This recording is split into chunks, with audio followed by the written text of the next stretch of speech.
तर मित्रांनो, तू ही रे माझा मितवा या मालिकेच्या 9 जानेवारीच्या एपिसोडमध्ये खूप छान ट्विस्ट बघायला मिळतोय. आणि ट्विस्ट असा असणार आहे की वल्लरीला माहिती असतं की अर्णव ईश्वरी यांच्यामध्ये फोटोवरून वाद होत आहेत, भांडणं होत आहेत. त्यासाठी त्यांच्या भांडणाचा वणवा पेटावा यासाठी ती आजी आणि अंजलीकडे येते. ती आजी अंजली यांना ईश्वरी अर्णव यांच्या हनीमूनबद्दलचं सांगते. तिच्या डोक्यात जो काही प्लॅन आहे त्याबद्दल सांगते. वल्लरी म्हणते, आई मला असं वाटतंय ना, अर्णव ईश्वरी लग्नानंतर कुठेच गेले नाही आहेत. आणि त्यात हे फोटोचं प्रकरण वगैरे झालं नाही का, काल फोटो टाकला स्टोर रूममध्ये. त्यामुळे मला असं वाटतं की दोघांनी हनीमूनला जायला हवं, त्यांच्यातले भांडणं वगैरे कमी होतील. आजीने पण ते पटतं. आजी विचारतात, पण त्या दोघांना कुठे पाठवायचं? अंजली म्हणते, आपण त्यांनाच विचारू ना. अंजली ईश्वरीला बोलवून घेते. अंजली म्हणते, ईश्वरी हा जगाचा मॅप आहे, डोळे बंद कर आणि एका ठिकाणावरती बोट ठेव. ईश्वरी विचारते, का? अंजली म्हणते, ते नाही सांगणार आहे, तू कर.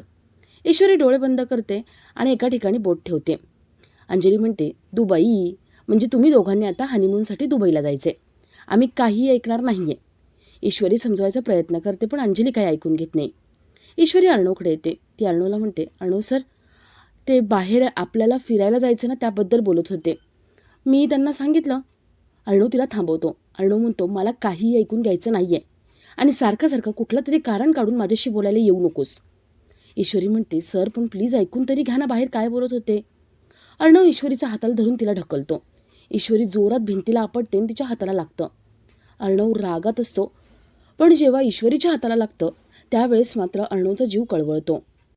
अर्णव आपला सगळा राग बाजूला ठेवतो आणि ईश्वरीला कुठे लागले ते बघतो. आता अर्णवच्या मनात कितीही राग असला तरी प्रेमाची जागा त्यापेक्षाही मोठी आहे. ईश्वरी अर्णवचा राग कसा घालवते हे बघणंही तेवढंच इंटरेस्टिंग असेल. तर या सगळ्याची सुरुवात कशी होते ते थोडक्यात पाहू. तर मालिकेत आपल्याला असं बघायला मिळतंय की राकेश अंजली आजी यांच्यासोबत बसलेला असतो. राकेशला कळतं की सकाळी फोटोवरून काहीतरी भांडणं झाली आहे. सात्विकाचा फोटो ईश्वरीने स्टोर रूममध्ये ठेवला त्याबद्दल त्याला कळलेलं असतं. तो अंजलीकडून काही अजून माहिती मिळते का याची चौकशी करत असतो. पण अंजली आजी ईश्वरीचं तोंड भरून कौतुक करतात. ईश्वरी कशी घरासाठी योग्य आहे, अर्णवसाठी योग्य आहे ते बोलत असतात. आणि तेवढ्यात तिथे अर्णव येतो. अर्णव दारातून सगळं ऐकतो. अर्णव मनात म्हणतो, आजीचा ताईचा तिच्यावरती किती विश्वास आहे. त्यांना जर सगळं कळलं की ईश्वरी नेमकी कोण आहे, कशासाठी आली आहे, तर त्यांना खूप त्रास होईल, त्यांना हर्ट होईल. नको, हे सांगायला नको. अर्णव त्या दोघींशी न बोलता तिथून निघून जातो. तर राकेश मनात म्हणतो, या दोघी ईश्वरी फॅन क्लबच्या मेंबर आहेत, यांच्याकडून मला काही कळणार नाही नेमकी भांडणं कशावरून झाली आणि काय झाली. आता मामीलाच विचारायला हवं काय झाले ते. राकेश मामीला भेटायला जातो. तर इथे अर्णव स्टडी रूममध्ये काम करायला बसलेला असतो, पण त्याचं कामाकडे अजिबात लक्ष नसतं. मग अशी आजी अंजली ईश्वरीचं कौतुक करत होत्या आणि ईश्वरीचं जे सत्य त्याला कळलंय त्याबद्दल तो विचार करतो. आणि तेवढ्यात तिथे अविनाश येतो. अविनाश विचारतो, अर्णव काय झाले, टेन्शनमध्ये आहेस का तू? अर्णव म्हणतो, मामा काही नाही झालं, पण का विचारतोयस? अविनाश म्हणतो, अरे सकाळचं फोटोवरून बरोबर रागवलायस का तू? अर्णव, ईश्वरी मुद्दाम असं करणार नाही रे, तिचं मन खूप चांगलं आहे, निरागस आहे ती.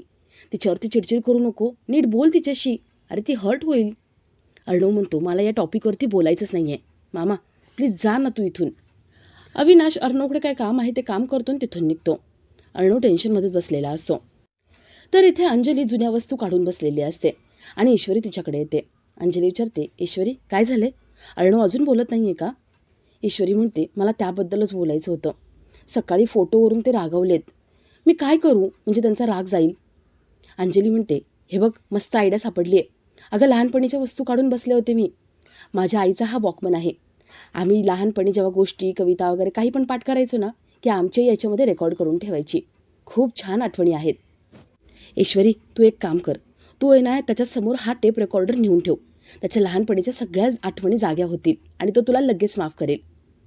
ईश्वरी तो टेप रेकॉर्डर घेते.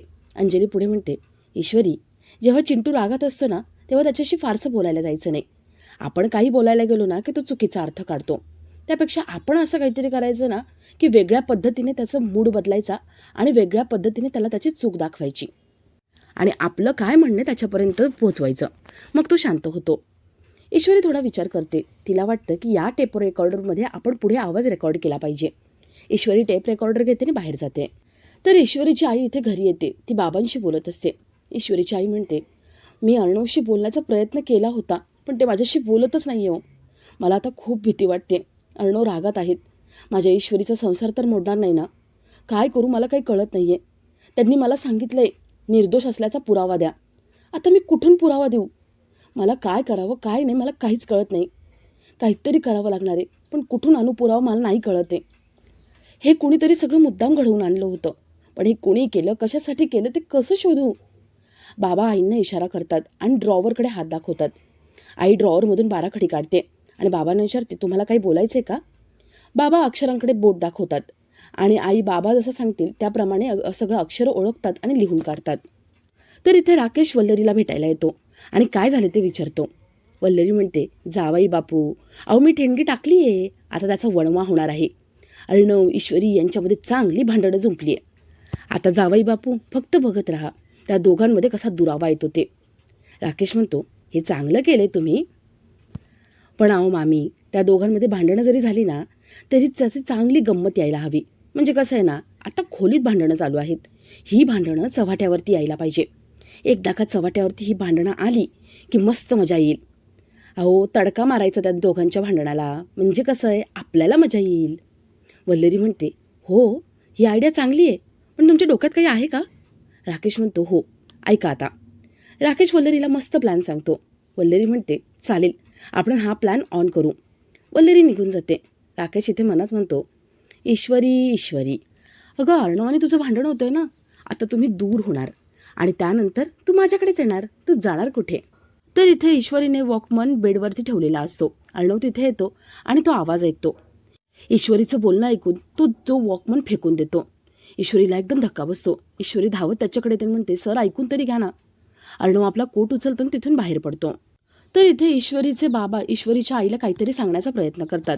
ईश्वरीची आई सगळं लिहिते आणि त्याच्यावरचं नाव असते. ईश्वरीच्या बाबांनी एक नाव सांगितलेलं असतं, अशोक रजातभाई. आई विचारते, हे कोण आहेत? बाबा इशाऱ्याने सांगतात की ते पत्रकार आहेत, यांनी ती बातमी छापली होती, यांच्याशी बोलून घे, तुला नक्कीच काहीतरी कळेल. आई विचारते, पण अहो यांचा फोन नंबर मला माहिती नाही आहे, ॲड्रेस माहिती नाही, मी कसं काय मिळवू? बाबा कपाटावरच्या पेटीकडे बोट दाखवतात. आई ती पेटी काढायला घेते. तर इथे अर्णव रागारागाने कारमध्ये बसत असतो. ईश्वरी त्याला थांबवण्याचा प्रयत्न करते. ईश्वरी तो टेप रेकॉर्डर अर्णवच्या कारमध्ये ठेवते आणि अर्णव गाडी चालू करतो. टेप रेकॉर्डर चालू झालेला असतो. ईश्वरीचं सगळं बोलणं अर्णव ऐकतो. अर्णव गाडी थांबवतो, कारमधून बाहेर येतो आणि टेप रेकॉर्डर फेकून देतो.